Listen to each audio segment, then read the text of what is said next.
We are in the middle of AI, and everything is AI, AI, AI. But it's only ever as good as what you give it. It literally is a garbage in, garbage out scenario. And if you're going to adopt new tools, but you don't have the correct processes to create the necessary inputs to enable those tools, your outcome will always be flawed. And in the world of not if, but when, that is a stigma that still persists. When someone gets attacked, that it's better to keep it quiet. Have you seen the needle move at all in the last year or two? The psychology of the breach is very complicated. And, there's a very strong victim perspective that, we do need to take into consideration as part of every incident response. And having a strong leader that can address the team, the company, the group, and have that sort of compassion and leading with empathy is really, really important. The power of your ideas haven't been created yet. Stay innovating. Anything is possible. Deep in the digital shadows, where threats hide behind any random byte, a fearless crew of cybersecurity warriors guards the line between chaos and order. Their epic battles, rarely spoken of until today. Welcome to the Defender's Log, where we crack open the secrets of top security chiefs, CISOs, and architects who faced the abyss and won. Here's your host, David Redekop. Welcome back to another episode of the Defender's Log, and I'm really glad to have Nim Nadarajah with us today. And Nim is the CISO and managing partner of Critical Matrix. We have done an incident response project together, and I got to know Nim a little bit. Welcome, Nim. How are you? I'm great, David. Thank you for having me. Very excited to be part of the session today. Yeah, likewise. Welcome back from RSAC. I ended up missing it this year. How was it? It was intense, fantastic, an emotional roller coaster. Everything in our SEC experience needs to be. I call it our annual cybersecurity pilgrimage. About 50,000 people. They do 30,000 steps a day. We talked about 3,000 different sessions and people, and you come back emotionally drained, but mentally recharged. Well, I remember meeting you there for the first time a few years ago. And it is a wonderful place where you meet like-minded people. For some people, it's more of a networking function than anything else. So it was unfortunate that I missed it this time around. So anyway, glad to have you back. Hopefully you got your rest in and ready to hit the ground running. As I remember going that when you come back, the work back home never stopped. There's maybe a little bit of a pause because a lot of people in our space are in San Francisco at that time. But for the most part, nothing stopped. So then all of a sudden you're behind everything. Is that what happened to you as well? That if it doesn't happen, then you're not busy enough. That's exactly how it goes down every year. So Nim, I'm going to jump right in because you stand out as a really good leader in the space of guiding organizations past the shame, let's just say, of being hacked, and in the world of not if, but when. That is a stigma that still persists. When someone gets attacked, that it's better to keep it quiet. Have you seen the needle move at all in the last year or two? I've seen a little bit of the needle move from kind of the coming out of the wall of shame, but I think there's still a lot of pride involved in getting injured along with the victimization of a cyber incident, that it's hard for somebody who has taken responsibility to defend the company to come out and say, wow, what we got hacked. It's almost like admitting I failed. Like this is my job and I didn't do it well enough. And coming to the realization that, one person can't hold all the wires together, can't hold all the shields up, and the inevitable does happen. But what did you have in place that made it a lot better of an experience than it could have been? And that shift in mindset and focusing on, look, it could have been a lot worse had we not have done A, B, C, D previously. Um, that takes some conversation to pull out. And of course, there's also the fear of regulatory consequences, and people like, you know what, I'm just not going to talk about it because I don't know what the implication is because I didn't look into it earlier. Yeah, right. When I've recently spoken to folks that have been compromised. I noticed that the old Tony Robbins quote, you can't have confidence without competence. And I noticed that those that have been prepared to some degree are a lot more confident in sharing the breach that they've experienced. Because if they've applied some competence to the level that was expected of them in their industry, then that gives them the confidence to say, hey, it still happened, even though we had some preparation in items. It's always the three C's, right? Competence, confidence, and then there's the capability. How did you perform, right? And also those who uh, have experience practicing their readiness and doing that preparedness exercises, simulation, tabletop, uh, wargaming kind of cyber incidents, they seem to be a lot more confident coming out of it, saying, "Hey, you know what? It did go down, but we were ready, and the team did go through." And they remembered their last best practice. That's all you can ask for, right? Is what did you remember practicing and did you execute against it? That's your speed to containment. Yeah, exactly. And in your case, Nim, I know you have a decent background in psychology. And how does that help you understand the attacker behavior? Or perhaps even more importantly, how does that help you understand what is going on the mindset of the employee, of the victim? Because that is kind of a different dimension to just being a pure technical CISO. I love that question because we always tend to look at what's happening with the technology and you're looking at your time to recovery. But the people doing the work and the people victimized by the work, the perspective of the person that clicked and what they're going through versus the people in the war room trying to recover the company. And the things we say as people recovering the company, we think you're in a conference room and the door's closed, right? And we're like, hey, wow, how stupid was this? I would never have clicked on this. But then you don't realize the other person who did click on it probably heard that and, is going, yeah, I know, man, that was really stupid. I don't know why I did that. Um, the psychology of the breach is very complicated and there's a very strong victim perspective that we do need to take into consideration as part of every incident response, and having a strong leader that can address the team, the company, the group, and have that sort of compassion and leading with empathy uh, is really, really important. Yes, it's inconvenient. Yes, it's bad. Yes, it's costing us money, but we are here. And tomorrow, when we're back up and running, we're still a team. We're still a company. And how do we continue operating cohesively together? And what can we learn from this together? That's really, really important. I've been in situations where I've seen the CIO completely break down as part of an incident response. And it is really difficult being on the incident response side of things, saying, wow, the person that's supposed to hold it together and lead us through this is also now, surmised to the stress of the incident. Um, but you do need to display strong leadership. We do need to put the personal feelings of the negativity of what's happened and try to stay positive and find a way out of this while still keeping the team and the employees and the company engaged and your vendors who are helping rescue the you through the situation.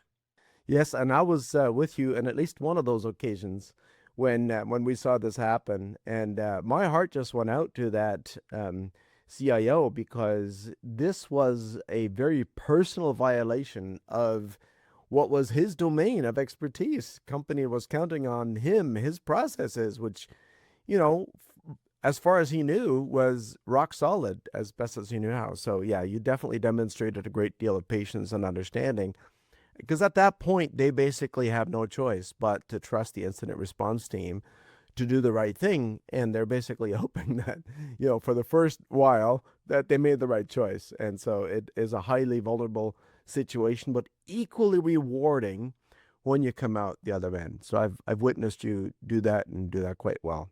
David, there's an awkwardness in dealing with an incident where suddenly you've gone from being surrounded by everyone you knew and trusted to now being surrounded only by people you don't know and also violated by people you don't know. And to be able to feel confident enough to establish trust, now here's a total stranger saying, hey, I need your passwords. Like, I understand what you're saying, but you got to give me access to everything, all the things, so I can start to bring this back together. And as a victim, you're still going through that experience of who can I trust? Why should I trust you? How do I know that you're also not here to take advantage of me? That's a really complicated situation to be in, right? I've been on the other side where we had a physical break and enter into our home, and the door was kicked in, and it was this is physical, not cyber. But now you're sitting here going, well, where did like, this is before we had indoor and outdoor cameras and all the tech, but now you're sitting here going, well, where did this person go? What did they touch? What have they been in? We have no way of doing reconnaissance or audit in a physical crime, right? And it's not like the police are going to sit there fingerprinting your underwear drawer to see if the person had been in there. And then you've got people coming to your home from the insurance company quoting you doors and locks and, oh, you've been a victim. Like, you got to do this, you got to do that. Like, well, how do I know you're not now taking advantage of me because you now know that I need something that I didn't need before? It's a very difficult time. And if you link that to cyber, at least I understand what a door does. At least I understand how a door works. Here we're dealing with people and we're starting to talk about DNS. We're talking about firewalls. We're talking about network technology, software licenses, all concepts that they were not thinking of before, but were having to implement from a containment strategy perspective. And they're like, I never had this. Like, do I need it? Should I spend on it? What do I do? It's overwhelming and it will break a person. Right. And there are so many technology elements in the stack that had just always been working, right? When there is a component that was a set it and forget it, it's easy to do the forgetting part. And then all of a sudden, when you actually have to peel back the layers and get down to first principles, it gets to be a little bit tricky. Nim, I'm very used to working with peak performers like yourself. And what I notice is that they all have a story. And the story is about the collective of life experiences that got them to the place. It seems to me that you really have a life story that I would want others to know about as well, that got you to the point where you are an active entrepreneur, a managing partner, while also being technically strong, while also being able to communicate in normal speak to not overwhelm the client. Take us back to how you got started. What were the original life experiences that prepared you for this role? I started in tech when I was 16 years old. Actually, I uh, was in my high school, and there was a library network being implemented. We had a vendor in there trying to do it, and they were taking forever. And this was back in the days of, Apple MacJANET network. And, it wasn't your traditional sort of uh, PC-based trumpet Winsock deployment, but we had to set up a network on a Mac. And these guys were struggling. And I went back to the librarian and I said, look, I could do this, but young and stupid, you don't want to share what's in your head. You think you know it all, right? So I said, I'll do it, but I don't want anyone looking over my shoulders. I'll just get it working, but I won't tell you how I did it. And the librarian was like, okay, pretty confident, but they were also frustrated that it was 3 weeks late. And they said, why don't we give them a chance, right? So that night, after school, they called my parents. They said they're going to stay behind for a special project, and I got it up and running in 2 hours and connected the MacJANET network. It was with the Herb Carnegie Foundation connecting our network at school to a satellite that then connected to a school in Africa, so we can look inside their microscope, camera to camera. Kind of cool 14.4 baud, 2800 baud modem connection at that time. And I remember also upgrading that to 56.6 later on. But that's kind of where it started. And a week later, the consulting firm that was doing that offered me a job in high school to say, hey, this summer, why don't you come work with us? And so that's how I started. I started training, teaching Windows 95, Office 95 to, transforming companies like TD Bank, Toronto Star, General Motors in Canada, from Lotus 123 over into the Microsoft platform. And kind of that made the basis of my career. And while I was in university, my dad had a cardiac event and I had to switch from part-time school to full-time work, and full-time school to part-time school and full-time work, so that I could do sort of get extra money into the house. And I was lucky to start working with Rob McEwen and Goldcorp Inc. As my sort of first debut into corporate, and was responsible for the Goldcorp Challenge, the first ever internet gold rush. So we put all our geological data onto the internet with on a website, and with CD-ROMs. You could order the CD, we would ship it to you. And we said, help us find the next 6 million ounces of gold, and we've got $1 million in cash to take home. And we crowdsourced the opening of the Red Lake mine and its high-grade zone with the 3D model that was submitted by geologists all around the world, and helped put Goldcorp back on the map. So that was the beginning of IT, and put into an operating mine, and moved on from there to RBC Capital Markets, and then working with CIBC to launch PC Financial and doing a whole bunch of projects there. And I went to work at Baxter Healthcare as sort of their plan build director in Canada, globally helping transform the company into using Salesforce, Microsoft Cloud, various security and transformation projects. And at that time, we decided, why do this for somebody else when you can do it for yourself? And in 2007, my wife actually launched Critical Matrix. And I joined the company later on in 2009, and it's been a fantastic ride ever since. Wow. That's just way too fast of a story. I want to go back. I want to go back to the crowdsourcing. I want to go back to the crowdsourcing part, because today the idea of crowdsourcing to anybody listening or watching is so obvious. There are so many use cases where crowdsourcing makes sense. But you have to remember, back when, for everyone else, you remember, this is year 2000. The idea of crowdsourcing did not exist. The term probably did not even exist. I haven't checked to see when it came about, but I'm sure. So what led you to think out of the box for that to be crowdsourcing? Talk through that thinking process that got you to realize that wisdom from the crowd in this case makes a lot of sense. We had an amazing CEO, Rob McEwen, visionary leader at that time. And he had an article in his hand. I remember when I was talking to him, it was the Harvard viral marketing study that said the example of a person standing on the rooftop of a corner of a building, and then one person looks up, and then everybody starts looking up, and now you've got their focus. And that was a Pepsi ad back in the day. And he said, well, how can we use this? How do we use this to scale our company and get attention? And, there was a lot of talk and brainstorming when the idea was born to say, well, can we get all our data with a 3D viewer? That we can give somebody a free 3D viewer back then was a big deal. So we we can put all our data on a CD, we can stamp it on. We partner with a company called Gemcom to give us a viewer license. And you basically go to a website, and you log in, you sign up. And we actually won Business Week top 50 websites of the year that year, because it was a basic website, but it had a registration process, and it would show you information about what we were doing. It had some 3D animations of what we were thinking of achieving, and video clips. And so when everyone was downloading it, obviously there was a lot of marketing hype that went behind it. It allowed us to sort of get all these submissions to come into our contest to say, hey, why just employ the geologists we have access to? Let's employ the world in the form of a contest.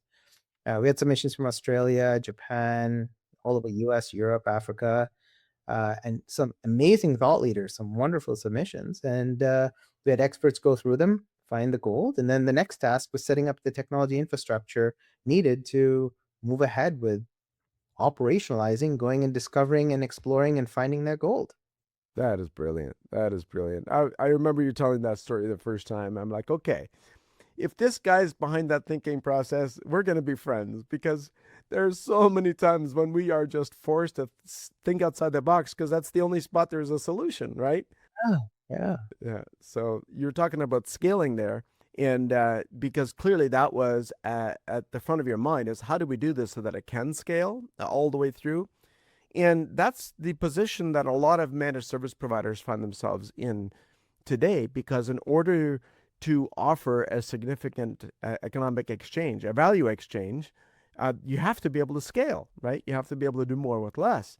And so traditionally, there's been this focus on either a tech stack to standardize, and groups like service leadership focus on the tech stack needing to be absolutely consistent, needs to be the best.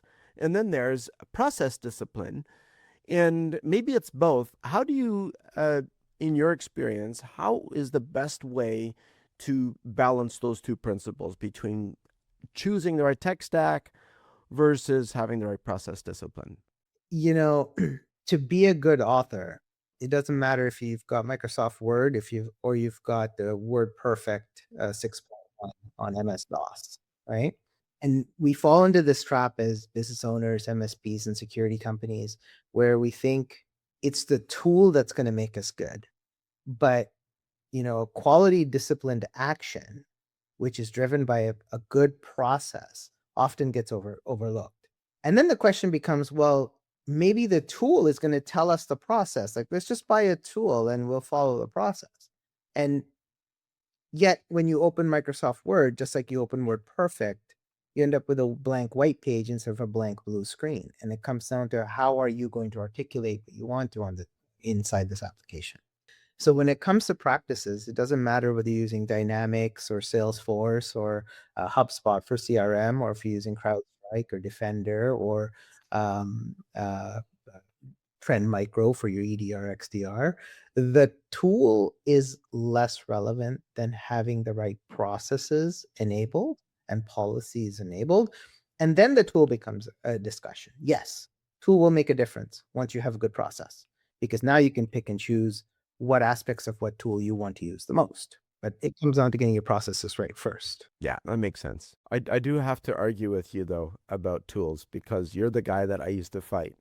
Back in the day, I may have shared this anecdote before, but I had so much invested in my Lotus 123 programming, and I had written macros that took 25 minutes to run. And now you're asking me to switch to Excel, and Excel, does not have the elegant approach of start. Hey man, I had my 60-line chart command in Lotus Chart as well. So I feel you. I get it. Yeah, but then when we were forced to standardize to Excel, there was a lot of automation that had to be redone and rebuilt. And eventually you're just like, okay, we're just gonna forget our personal preferences. This is like learning another language, right? So eventually you just go to where the speakers are. And that's how we ended up speaking English, because the internet is in English. North America is English. Yeah. So, I got to bring it back to the two letters that I wasn't planning on using today, but I will. It's A and I. So, we're on the advent of AI, and I shouldn't say advent. We are in the middle of AI, and everything is AI. But it's only ever as good as what you give it. It literally is a garbage in, garbage out scenario. And if you're going to adopt new tools, but you don't have the correct processes to create the necessary inputs to enable those tools, your outcome will always be flawed. And until you come to that realization, it's also a fallacy to think whatever I put into AI is going to get better, and AI is going to make it nicer for me, and it's going to come out 100% better. And I'm seeing a lot of that. you weren't going to bring up those two letters, but I was going to bring them up anyway. So now that we're on that train, I'm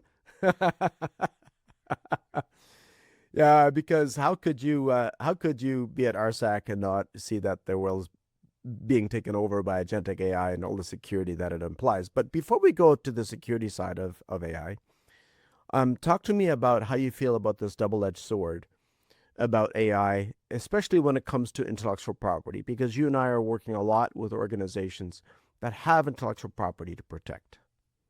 What is sort of your overarching view on the perspective that decision makers should be thinking through when it comes to AI or agentic AI deployment in their organizations? Well, intellectual capital or intellectual property, or as I call them, the crown jewels, data that you do need to make sure is protected at all costs. The consensus from most people I've talked to is they're all generally not aware of what all the crown jewels are. Or within their organization, their definition and understanding of what a crown jewel is not consistent yet. And that sort of flows down into their records management, data governance, and data guardrail processes, or a lack thereof, before they've enabled AI. And in many cases, it's been a free-for-all because it's become the shadow IT of the organization.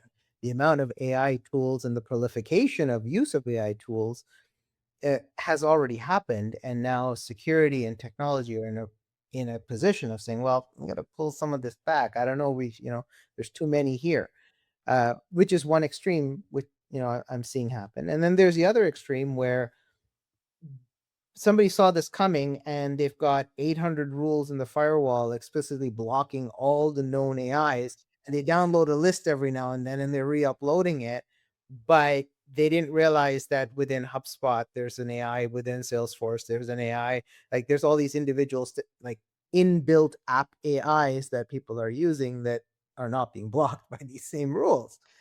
To your point, the enablement of your own company LLM within certain guardrails, and everyone working towards training something which is beneficial to the company, is not a bad idea. It's probably something we should all be exploring today. But there's a lot of pre-work that goes into that. More so than, hey, can you turn on Copilot so I can write my emails better? Like, that's not really AI at all. That's, for those of you who remember Clip It, that's basically Clip It after it came out of the gym. It's just a little more pumped. Where we are today is we do need to take a step back and really look at what are the data guardrails, where's information being stored, what do you have, where is it being processed, who has access to it, who should not have access to it, and more importantly, cleanse and remove your PII and have retention policies. Like, there's people with data in their mailbox from 1991, and I don't know when last you opened it and why it's relevant.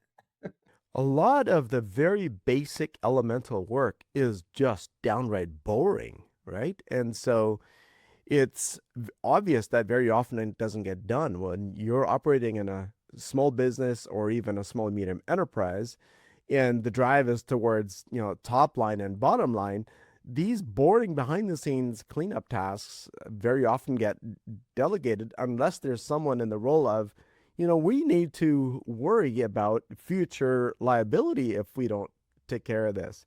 So I could see very easily how in organizations of any size, that takes the back seat, especially if you're having a difficult quarter and you haven't quite hit your target for this quarter, and you really want to just focus on some productivity. It's easy to say, okay, let's delay that.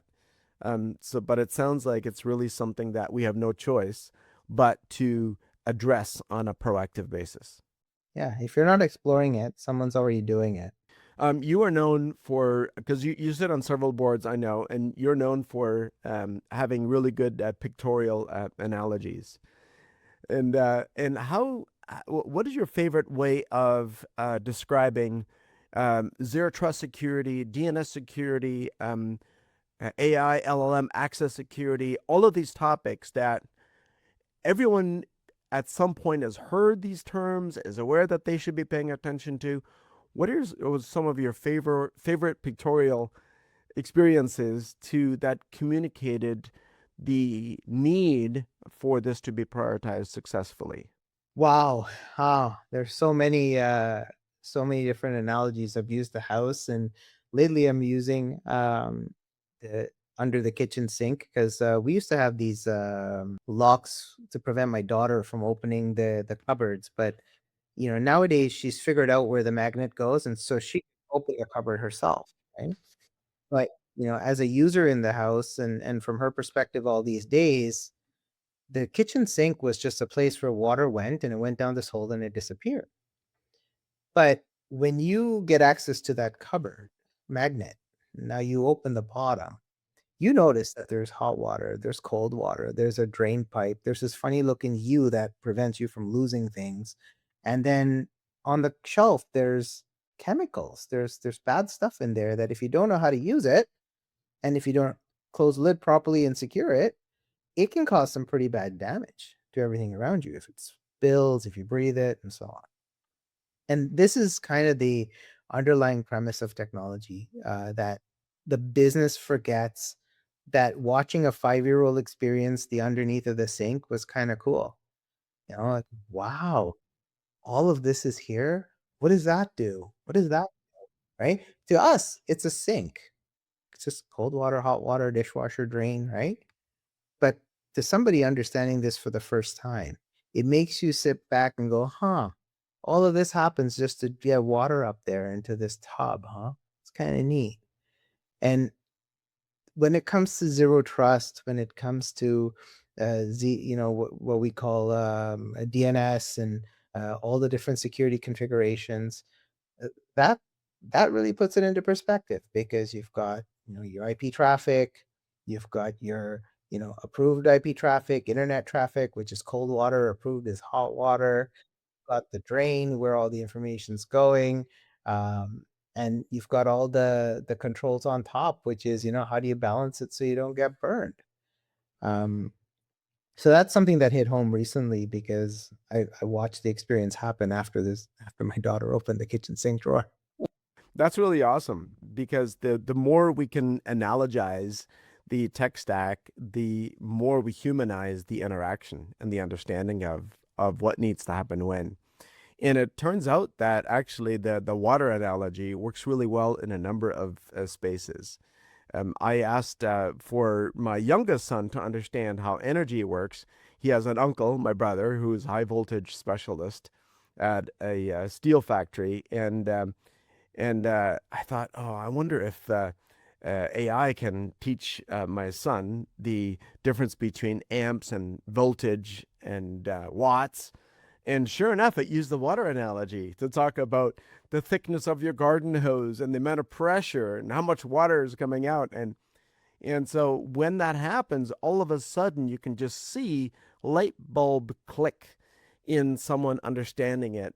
And then they're satisfied after that, never needing to get technical. But by the same token, now they're prepared to understand that when we say we need to make sure that there's no leakage in the water hose, that is an important element, because what if that leakage happens in a place where it's going to cause long-term damage, right? So these analogies that I've seen you use really do have like a long tail of value over the long term. Yeah. Tell, yeah, absolutely. I'm curious if you have any stories that you want to share about your most successful technology transformation project that you've been a part of or that you've overseen, where you've seen the net result actually bring about better productivity that was measurable, better profitability that was measurable. Obviously, profit always is, but that you could correlate it back to a transformation. I'm going to use a, a security example. It's a security transformation project where we went into a large global customer who was spending millions and millions of dollars a year in getting their SIM solution working.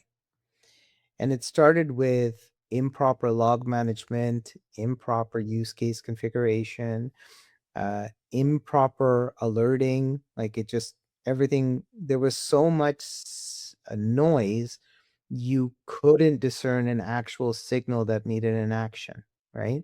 And it was an expensive um, endeavor for them to continue paying for this every month. And they were like, oh, let's just switch solutions. It should get better. Maybe we're just using the wrong one, because this one comes from Microsoft, that one comes from so and so, and maybe this is better and that's not. But that wasn't the case, because coming back to the question, what is your process? Let's not talk about the tool. So we use a couple different processes within our company. One is FinOps optimization, and one is our SIM solutioning and solution design processes. And we were able to save them a few $1 million a month, um, brought them down from over 700 random use cases to 130, which mattered the most. Also was able to deploy a source solution alongside that to remediate any of the a certain percentage of the alerts that are coming through the system. And from the savings, be able to justify several other optimization projects for them so that they could continue to send the correct logs into their SIEM and have the right events notified on. It was a 9 or 10 month project. And to this day, we hear thanks from the CISO of that particular customer saying, "Wow, this is amazing. This transformation helped us significantly. We weren't even expecting this." And here's the cool thing: the cost of doing that work was not even 10% of the millions that they saved. So it paid for itself within the first month of us rationalizing some of these logs. And this comes back to the one of the other feedback I was getting from RSA. Leaders are tired of being inundated with so many dashboards on so many different screens from so many different aggregated logs that it's time to take a step back and say, what are the indicators that really matter to our business?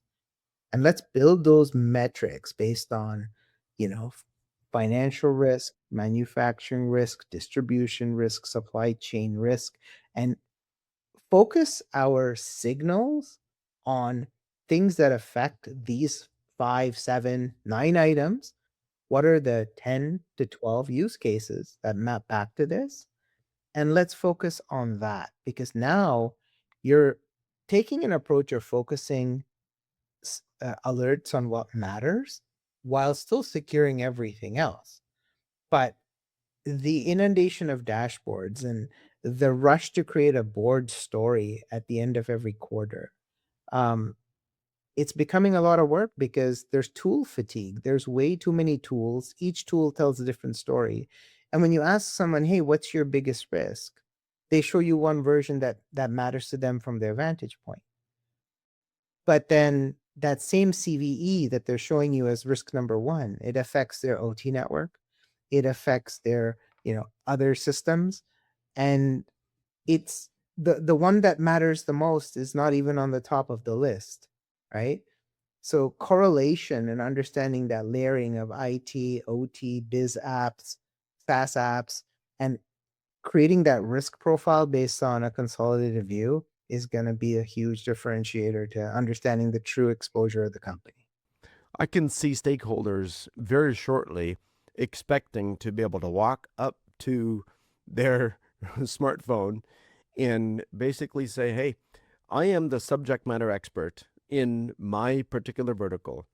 I know and I don't want to know anything about security, but I need to know every one of these kinds of risks that you've just described. Tell me where I need the most urgent short-term attention and where I need to start preparing for longer-term attention, and help me prioritize that." Because at the end of the day, if the stakeholder knows their subject matter well and they are clear and articulate about what their goals are, we are at that point, or very close to it, where the security posture is not an element of mystery anymore. And so it's both exciting and scary at the same time for our entire industry, right? Are you more excited or more fearful? I'm fearfully excited. Um, it's an agentic SOC is only effective as the quality of the signal the agentic SOC receives. Everyone is of the opinion, "Oh, I have such a noisy environment. Let me put it in an agentic SOC." Well, it may help you rationalize a little bit, but it's not gonna clean up the mess that it's receiving, right? And um, that's where kind of a lot of the legwork's going to come in to make sure that agentic SOCs are becoming more and more effective. Just this morning, for one of our exercises, Nim, I had to write a quick little routine for a Windows virtual machine to launch the browser, go to a URL, grab a screenshot, and close the browser. So, what do? Of course, I'm not going to write this PowerShell script by hand anymore. Why would I? I'm going to try with a couple of different choices on how to write this. Turns out that in this case, Gemini was pretty good at the first go, except that it immediately ended up opening up the task and that it stayed running. So then I respond back and say, okay, I've got the browser running, but it's not closing it, and the task stays running, so it's not going to repeat like it's supposed to every 5 minutes. So immediately it spots the problem. Like, why didn't you spot it in the first place? So unless we are used to the iteration, whether it's an agentic iteration, which we are now seeing, alarmingly amazing, or the human in the loop does the iteration, that is going to be an important skill set for people that run security, is to constantly be, I feel like we need to be even more alert than ever before. Because now, in addition to having sloppy configuration or sloppy apps that we have to supervise, now we have to be super alert on the brand new stuff that we just wrote this morning, because it's going to go rogue. It keeps you on your toes. It seems to, like today, more than ever. I was very close to saying, Nim, we need to reschedule. Yeah. No, it's true. I met a very interesting company in one of the startup forums at RSAC, and this is an organization where I asked them, well, how many employees do you have? He goes, I've got 29 employees. I'm like, oh, well, what are you doing at startup? Because I'm like, so I looked at his company name and I said, well, how many human employees do you have? And he goes, oh, it's just me. We're a pure agent-driven company.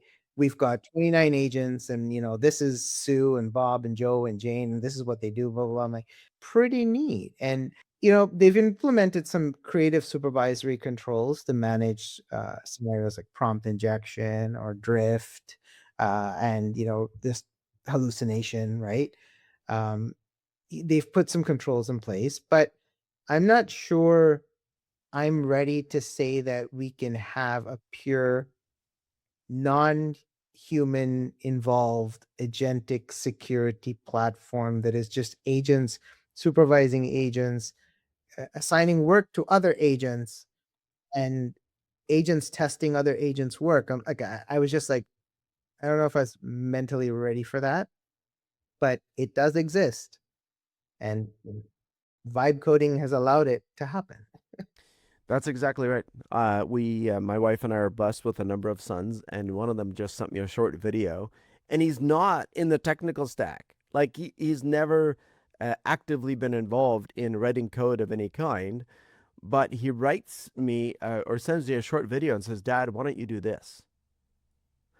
And I'm like, wow. So we really are at the place now where someone with zero coding experience can produce something that is pretty compelling. So as long as they have the agency to think through the entire process of what could possibly go wrong. Well, we have a real life example, right, David? Our mutual friend who created an event app was a software salesperson in the cybersecurity industry. And he's launched a privacy first application purely based on coding with AI and doing all his security cross checks with AI. Here's a salesperson who's never written a code in their life. Yeah, times really are exciting. And for me personally, it is really exciting because my love for actually writing code is really in the past. My love for seeing the result of what code can do is a much more emotionally engaging prospect. I'm much more excited to see how this will make someone's life better, make my life more efficient, more secure, more private. And so from that part, I am definitely more excited than I am afraid. But if we don't have enough people that are staying at the leading edge, then I'm afraid then we're going to have physical security as a concern pretty soon. It's so true. But you're absolutely right. We have shrunk the gratification side of software development so significantly to the point where, it's not quite at like that TikTok level, but damn, it's pretty close. Like it's impressive. Like the delayed gratification on writing code and seeing your app run was months, sometimes years. now it's like, hey, are you done yet? I would like to see my code work. And a minute later, you're looking at it. Like I have such a long list of projects that I want to do that it occurred to me this past week when, do you remember when BB-8 first came out? And I don't even remember which episode or which movie it was, but I was so tickled pink along with our sons about this robot that was able to just speak in tones, right? And so I thought, wouldn't it be cool to write an app where you can have your friends download the BB-8 app, and then when you type something, the actual transmission goes out over the tones. So then at the other end, it plays the tone, but reinterprets it. So we started this process, me and some of our sons. So we had to transpose every tone back to the exact frequency, right? And then basically map a frequency to a character, a letter.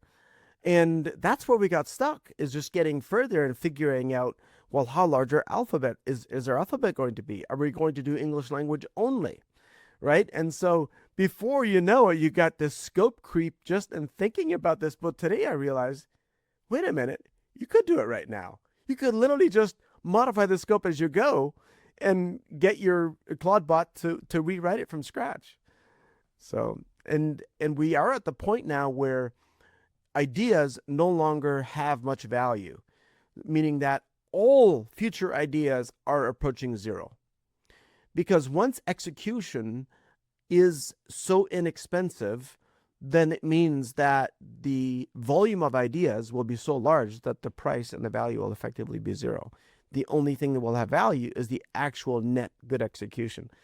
There are so many different lenses with which to look at all of our dynamics. so true. Yeah.